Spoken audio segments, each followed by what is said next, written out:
Hello អ្នកទាំងអស់គ្នាសូមស្វាគមន៍មកកាន់រឿងកំ pl ាំងសោចចុកពួរចំណងជើងថាអ្នកក្បៀវក្របីជើងខ្លាំងប៉ះញាក់សម័យមុន The Buffalo Boy versus the Ancient Giant តួអង្គគោប្រចាំភូមិមានដូចជាអាង៉ែតដើរតួជាអ្នកក្បៀវក្របីជើងខ្លាំងក្មេងក្បៀវក្របីដែលខ្ជិលបំផុតក្នុងលោកដេកលើខ្នងក្របីរហូតដល់ដុះស្លែតាមខ្នងយាយសយដើរតួជាយាយមាត់ឆាតយាយមាត់ដាតប្រចាំភូមិចូលចិត្តដើរជេរអាង៉ែតរាល់ព្រឹករហូតដល់សម្លេងស្អកដូចទាអាតៅដើរតួជាក្មេងតាមកន្ទុយអាវមិត្តភ័ក្តិដែលចូលចិត្តធ្វើតាមអាង៉ែតគ្រប់យ៉ាងតែរត់លឿនជាងគេពេលមានរឿងយ៉ាក់មុខកាចដើរតួជាមេសត្រូវសម័យបុរាណយ៉ាក់សម័យមុនដែលមានរូបរាងខ្ពស់ដូចភ្នំតែខ្លាចក្លិនប្រហុកស្អុយត្រៀមក្រពែសយទាំងអស់គ្នា Let's go អាង៉ែតដេកសមុកលើខ្នងកបីយ៉ាងរំភើយកណ្ដាលវាស្រែពណ៌មាសភូមិទាំងមូលល្បីថាវាដេកខ្លាំងជាងគេសំបីតែរន្ទាក់បាញ់ក៏មិនភ្ញាក់ដែរយាយសយដើរមកជេរវាទាំងព្រឹកព្រោះកបីវាទៅស៊ីស្រូវគេអស់កន្លះស្រែបាត់ទៅហើយអាង៉ែតនៅតែរវើយល់សាប់ឃើញស្រីស្អាតយកនំបញ្ចុកមកបញ្ចុកស្រាប់តែមេឃងងឹតស្លុបខ្យល់បក់បោកមកយ៉ាងខ្លាំងធ្វើឲ្យអាង៉ែតស្ទុះក្រោកទាំងងោកងីកបីវាចាប់ដើមរញាក់ព្រួនរើសថោកមកចនក្របីរបស់អាង៉ែតឈ្មោះអាដាមចាប់ផ្ដើមដុសស្លាបធំចេញពីជំហៀងខ្លួនអ្នកភូមិតែឃើញហេតុការណ៍នាំគ្នាស្រែកផាលឆោឡោពេញវាស្រែអាង៉ែតស្មានតែខ្លួនតែនៅយល់សពក៏ទះកំភ្លៀងខ្លួនឯងមួយដៃយ៉ាងខ្លាំងរហូតដល់ហាមឈ្មោះវាស្រែកថាម៉ែអើយក្របីខ្លួនខ្លាយជាយន្តហោះបាត់ហើយយាយសុយភ័យពេករត់ទៅតោងកទួយក្របីជាប់ធ្វើឲ្យវាហោះឡើងលើមេឃទាំងពីរនាក់តែម្ដងអាតៅឈោមើលពីក្រោមទាំងបើកភ្នែកធំដូចគ្រាប់លោកឡាប់ក្របីហោះឡើងខ្ពស់កាត់ពពួកអាង៉ែតចាប់ដាំមានអារម្មណ៍ខាត្រជាក់ខ្លាំងវាអោបកក្របីជួបដូចគូស្នេហ៍ចំណែកយាយសុយតោងកន្ទុយឡើងញ័រដៃញ័រជើងទិដ្ឋភាពខាងក្រោមលែងឃើញភូមិឋានទៀតហើយឃើញតែព្រៃឈើធំប្លែកភ្នែកអាង៉ែតសាកល្បងបញ្ជាក្របីឲ្យបត់ឆ្វេងបត់ស្ដាំដោយបើកម៉ូតូដប់ស្រាប់តែមានពន្លឺពណ៌មាសមួយជះមកធ្វើឲ្យពួកគេទាំង3នាក់ធ្លាក់ចុះមកក្រោមយ៉ាងលឿន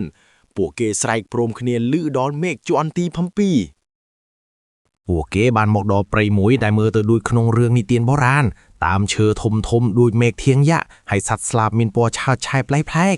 អាង៉ែតចុះពីក្នុងក្របីជាងវាលមុខរួចស្ទាបមើលដីថាតើពិតមែនឬយ៉ាងណាយាយសុយដែលធ្លាក់មកលើកំណោស្មៅចាប់ផ្ដើមរអ៊ូជេអាង៉ែតជាថ្មីម្ដងទៀតអាដាមក្របីហោះឥឡូវវារុញស្លាបចូលវិញហើយដារស៊ីស្មៅធ្វើប្រងើយដូចគ្មានរឿងអ្វីកើតឡើង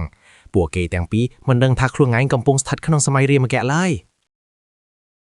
អាង៉ាតមានអារម្មណ៍ថាឃ្លានបាយខ្លាំងណាស់ក៏ស្ទាបរកថងបាយដែលយាយសុយវេកឲ្យក្នុងថងនោះមានកលាប្រហុកមួយយ៉ាងធំនិងបាយកក់មួយកញ្ចប់វានឹកឃើញថាការនៅភូមិយាយសុយប្រាប់ថាប្រហុកនេះផ្អាប់ទុក3ឆ្នាំហើយក្លិនវាខ្លាំងដូចគ្រាប់បែកអាង៉ាតក៏យកកលាប្រហុកមកកាន់ក្នុងដៃត្រៀមស៊ីស្រាប់តែដីចាប់ផ្ដើមរញ្ជួយផែនដីដោយមានឡានដឹកដីបើកកាត់សំឡេងក្រហៀមមួយយ៉ាងខ្លាំងចេញពីក្នុងព្រៃជ្រៅធូរឲ្យបាក់ស៊ីហាវចេញអស់ញាក់មុខកាចខ្លួនខ្ពស់ជិត10ម៉ែត្រដើរចេញមកទាំងមុខងាំដៃវាកាន់ដបងធំជាងដើមត្នោតទៅទៀតមើលទៅគួរឲ្យខ្លាចបំផុតយាយសុយឃើញយ៉ាក់ភ្លាមស្លាប់ឈរដួលទៅលើដីដោយដើមជ័យត្រុសខ្យល់អាតៅដែលមកតាមក្រោយក៏ស្ទុះរត់ទៅពួនក្រោយគូតកបីបាត់អាង៉ែតដែលកំពុងឃ្លានខ្លាំងស្មានតែយ៉ាក់នឹងជាអ្នកដឹកបាយ delivery មកឲ្យវាស្រែកសួរទៅយ៉ាក់ថាហើយយោបងប្រុសយកបាយមកឲ្យជាងមែនទេយ៉ាក់លឺអាង៉ែតសួរដឹកណោក៏ខឹងយ៉ាងខ្លាំងរហូតដល់បញ្ចេញភ្លើងតាមភ្នែកវាគិតថាអាង៉ែតជាមនុស្សដែលមករំខានដំណេករបស់វាក៏លើកដំបងបំរុងសំប៉ងអាង៉ែតនៅតែមិនទាន់នឹងខ្លួនវាគិតថាបងយ៉ាក់នឹងកំពុងហាត់ប្រាណបង្ហាញសក្ដុំវាលើកក្លបរហុកបង្ហាញយ៉ាក់រត់សួរថាចង់ញ៉ាំដែរទេបងស៊ីជាមួយបាយកក់ឆ្ងាញ់ណាស់យ៉ាក់កាន់តែខឹងថែមទៀតវារេរំក្បាច់យ៉ាក់បំរុងនឹងកំតិចអាង៉ែតឲ្យខ្ទេចជាចំណែកអាង៉ែតចាប់តាមានអារម្មណ៍ថាស្ថានភាពនេះមិនសូវស្រួលប្រមាណទេអាង៉ែតភ័យពេកក៏រត់ជុំវិញខ្លួនក្របីអាដុំធ្វើឲ្យយ៉ាក់វិលមុខតាមរកមិនឃើញយ៉ាក់ដេញតាមអាង៉ែតទាំងដង្ហុកព្រោះខ្លួនវាធំពេកពិបាកបត់បែនយាយស៊ុយភ្ញាក់ពីស្លាប់វិញឃើញយ៉ាក់នៅពីមុខក៏ចាប់ផ្ដើមជេរយ៉ាក់ទាំងកំរោលយ៉ាក់ងឿងឆ្ងល់ថាតើយាយម្នាក់នេះជេរស្អីវាខ្លាំងម៉េះអាង៉ែតឆ្លៀតពេលយ៉ាក់កំពុងភ្លេចខ្លួនវាដកកំរបកលាប្រហុកចេញបន្តិចក្លិនប្រហុកដែលផ្អាប់ទុក3ឆ្នាំចាប់ផ្ដើមភីជ័យមកក្រៅដោយផ្សែងពុលយ៉ាក់ចាប់ផ្ដើមហឹតក្លិនប្លែកដែលវាមិនដែលធ្លាប់ជួបtrongជីវិតរាប់ពាន់ឆ្នាំ វាស្មានថាជាអាវុធមន្តអាគមរបស់អាង៉ែតដែលមានអនុភាពខ្លាំងក្លាបំផុតអាង៉ែតឃើញយ៉ាហិតក្លិនក៏លើកកលាប្រហុកក្រវីទៅលើអាកាសក្លិនកាន់តែសាយភាយខ្លាំងទៅរហូតបោស្លឹកឈើចាប់ផ្ដើមស្រពោនយាយសុយខ្ទប់ច្រមុះរួចស្រែកប្រាប់អាង៉ែតថាអាង៉ែតអើយកុំបើកអស់អីអញចង់ងាប់តាមយ៉ាដែរឥឡូវហ្នឹងយ៉ាចាប់ផ្ដើមទុនជង្គង់ព្រោះក្លិនប្រហុកស្អុយពេកទ្រាំមិនបានភ្នែកវារកលនឹងស្រក់ទឹកភ្នែកព្រោះវាធ្លាប់តែហិតក្លិនផ្កាព្រៃមិនដែលហិតក្លិនអ្វីដែលខ្លាំងបែបនេះអាង៉ែតគិតថាយ៉ាចង់បានប្រហុករបស់វាក៏ស្រែកថាបើចង់បានចាំឃ្លៀងគប់ឲ្យញ៉ាំវាក៏រៀបចំក្បាច់គប់ដោយគប់បាល់បោះយ៉ាក់លើកដៃហាមខ្វាត់ទាំងដង្ហើមញាប់តែអាង៉ែតស្មានតែយ៉ាក់ហៅឲ្យគប់មកលឿនវាក៏ងើបឈរលើខ្នងក្របីយ៉ាងហឹងហួនអាង៉ែតងាកទៅមើលអាតោដែលកំពុងពួនរួចប្រាប់ថាមើលក្បាច់ពិសេសឯងនេះវារំក្បាច់ពណ៌វែកមួយជុំសិនមុននឹងគប់កលាប្រហុកចេញទល់កលាប្រហុកហោះនេះវីលើអាកាសដោយគ្រាប់មីស៊ីលតម្រង់ទៅរកមុខយ៉ាក់ភ័យពេកបំរុងនឹងរត់តែរអិលជើងដួលផ្ងាជើងដូចអានដោកកលាប្រហុកធៀកចោះចំរនច្រោះមោះយ៉ាក់ល្មមធ្វើឲ្យវាផ្ទុះបែកខ្ចាយប្រហុកពេញមុខយ៉ាក់តែម្ដងក្លិនស្អុយមហិមាបានគ្របដណ្ដប់លើផ្ទៃមុខយ៉ាក់ទាំងមូលយ៉ាក់ស្រែកយំយ៉ាងខ្លាំងព្រោះប្រហុកចូលភ្នែកចូលច្រមុះរោគទៅដកដង្ហើមមិនចាំងចេញវាប្រកាច់ពិនព្រៃធ្វើឲ្យដើមឈើបាក់រដុករណែដូចត្រូវខ្យល់កន្ត្រាក់អាង៉ែតតាក់ដៃអបអសាទររួចស្រែកថាមិនដែររសជាតិប្រហុកយាយសុយឆ្ងាញ់ដល់បេះដូងមែនទេបងយ៉ាក់យាយសុយឃើញយ៉ាក់ដួលក៏ស្ទុះទៅយកដបងវាជើងយ៉ាក់បន្ថែមទាំងមាត់នៅតែជេរមិនឈប់យ៉ាក់សន្លប់បាត់ស្មារតីដោយសារក្លិនប្រហុកសម្លាប់សរសៃប្រសាទក្រោយពីយ៉ាក់សន្លប់អាង៉ែតក៏យកទឹកក្នុងបំពង់រស័យម្ចាស់ដាក់មុខយ៉ាក់វាចង់ជួយសង្គ្រោះយ៉ាក់វិញព្រោះខ្លាចយ៉ាក់ងាប់ទៅគ្មានអ្នកជូនវាត្រឡប់ទៅផ្ទះ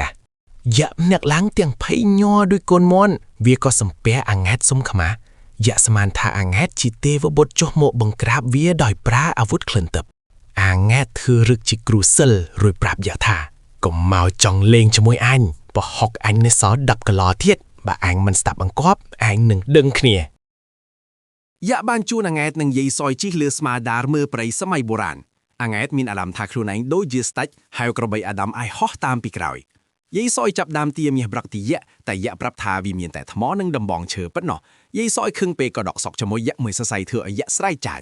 អាង៉ែតសប្បាយចិត្តព្រោះមិនដែលបានឃើញទិដ្ឋភាពស្អាតបែបនេះពីមុនមកទេវាចាប់ដើមមានអារម្មណ៍ថានឹកធាក់ព្រោះខ្លាចម៉ែវារកមិនឃើញស្រាប់តែក្របីអាដាមចាប់ដនស្រែកគ្រហំរួចដុសស្លាបចេញមកវិញម្ដងទៀតវាធ្វើសញ្ញាប្រាប់អាង៉ែតថាដល់ពេលត្រីត្រឡប់ទៅសម័យបច្ចុប្បន្នវិញហើយយ៉ាក់មុខកាតលាអាង៉ែតទាំងទុកភ្នែកព្រោះវាខ្លាចក្លិនប្រហុកផងនិងស្រឡាញ់ភាពលបរបស់អាង៉ែតផងអាង៉ែតហុចកញ្ចប់បាយកកដែលសល់ឲ្យយ៉ាក់ជាកាដូអនុស្សាវរីយ៍ពូគេទាំង3នាក់ឡើងជិះលើខ្នងក្របីអាដាមយ៉ាងប្រញាប់ប្រញាល់ក្របីចាប់ផ្ដើមហោះឡើងលើអាកាសបង្កើតជាពន្លឺពណ៌ខៀវឆ្វេងឆ្វាយពេញផ្ទៃមេឃការហោះត្រឡប់មកវិញលឿនដោយរន្ទះធ្វើឲ្យយាយសុយហើសក់ប៉ាងអហ្វរលីងអាង៉ែតបិទភ្នែកជិតឈឹងព្រោះខ្លាចធាក់ដូចលើកមុនស្រាប់តែមានសំឡេងតាំងឲ្យយ៉ាងខ្លាំងពួកគេក៏ធ្លាក់ចុះមកចំកណ្ដាលភូមិវិញប៉ុន្តែការចុះចតនេះមិនមែននៅវាលស្រែទេគឺនៅកណ្ដាលរោងការគេតែម្ដងចានស្លានិងនំចំណីហុកចាត់ខ្ចាយពេញរោងការធ្វើឲ្យភ្ញៀវដែលកំពុងហូបការម្នាក់បើកភ្នែកធំអាង៉ែតងើបពីលើគំនរម្ហូបទាំងខ្លួនប្រឡាក់សុទ្ធតែទឹកសម្លាអ្នកភូមិនិងម្ចាស់ការនងគ្នាដេញវាអាង៉ែតព្រោះវាធ្វើឲ្យខូចកម្មវិធីទេយាយសុយប្រញាប់រត់កែបាត់ទុកឲ្យអាង៉ែតនៅឈរតតាំងម្នាក់ឯងអាង៉ែតព្យាយាមបញ្យល់គេថាខ្លួនទើបតែមកពីច្បាំងជាមួយយ៉ាក់សម័យមុនប៉ុន្តែគ្មានអ្នកណាជឿវាឡើយគេគិតថាវាស្របឹងស្រាថ្នាំយាយសុយលើកកម្រិតអាដាមក្របីហោះឥឡូវវាខ្លាចជាក្របីធម្មតាវិញហើយដាវស៊ីស្មៅធ្វើដុតគ្មានដឹងរឿងអីទាំងអាង៉ែតខឹងក្របីខ្លាំងណាស់ព្រោះវាមិនព្រមជួយវាតតែសោះស្វាប់ទៅស្លាប់របស់ក្របីធ្លាក់មកលើដីខ្លាចជាមាសសុទ្ធក៏លួងស្រិលញាក់ភូមិដែលបំរុងនឹងវាអាង៉ែតក៏បដូរមកជាដណ្ដើមគ្នារឿមាសនោះវិញអាង៉ែតឆ្លេចពេលគេកំពុងច្បោកច្បល់ក៏លុបលួចជីកក្របីខុតចេញពីកន្លែងកើតហេតុវាសើចហ៊ីពួកយ៉ាងហោចណាស់វាក៏បានខ្លាចជាវាក៏បុរសម្នាក់ដែរយាយសយរត់ទៅដល់ផ្ទះមុនគេក៏បញ្ញាប់វេកបាយត្រៀមចាំអាង៉ែតត្រឡប់មកវិញគាត់ចាប់ដើមមានមោទនភាពចំពោះចៅដែលចែកប្រោប្រហុកបង្ក្រាបយ៉ាក់អាង៉ែតជីកក្របីម្ដងប្រថែសទាំងទឹកមុខញញឹមបិទមាត់មិនចិត្តវានឹកឃើញរឿងគប់ប្រហុកចំមុខយ៉ាក់ក៏សើចមិនណាក់ឯងរហូតដល់ធៀកពីលើខ្នងក្របីប៉ុន្តែរឿងមិនដនចប់ទេ ក្លិនប្រហុកដែលប្រឡាក់ជាប់ខ្លួនអាង៉ែតបានធ្វើឲ្យឆ្កែเป็นភូមិផ្អើលឆ្កែរាប់សិបក្បាលនាំគ្នាព្រួតដេញតាមអាង៉ែតព្រោះស្មានតែវាជាដុំប្រហុកដែលបានអាង៉ែតទៅរត់ទៅសូលចូលព្រៃទាំងយប់ដៃម្ខាងកាន់ខោដៃម្ខាងបណ្ដើរក្របីយាយសយស្រែកពីលើផ្ទះថាអាង៉ែតអើយកុំរត់ទៅឆ្ងាយពេកប្រយ័ត្នជប់យ៉ាក់ម្ដងទៀតណាអាខ្មាស់យំរឿងនេះបានคล้ายជាវីរកថាប្រចាំភូមិដែលក្មេងៗតែងតែនិយាយតគ្នាអាង៉ែតលែងសូវដេកច្រើនដូចមុនទៀតហើយព្រោះត្រូវរវល់រត់គិតពីឆ្កែជារៀងរាល់ថ្ងៃយ៉ាក់មកកាយឯណោះវិញចាប់ផ្ដើមជួចិត្តញ៉ាំប្រហុកហើយវាក៏បានបើកហាងលក់ប្រហុកនៅសម័យបុរាណយ៉ាងមានផាសុភាពវាតែងតែសម្លឹងមើលមេឃចាំមើលក្របីហោះរបស់អាង៉ែតត្រឡប់មកវិញចំណែកឯអាដុំក្របីជើងខ្លាំងវានៅតែដេកស៊ីស្មៅធម្មតាតែម្ដងម្កាលវាលួចដុំប៉ោស្លាប់លេងពេលអាង៉ែតមិននៅចុងក្រោយអាង៉ែតរត់ធ្លាក់ទឹកអូធ្វើឲ្យឆ្កែឈប់ដិនព្រោះក្លិនប្រហុកត្រូវលាងជម្រះអស់បាត់ទៅហើយ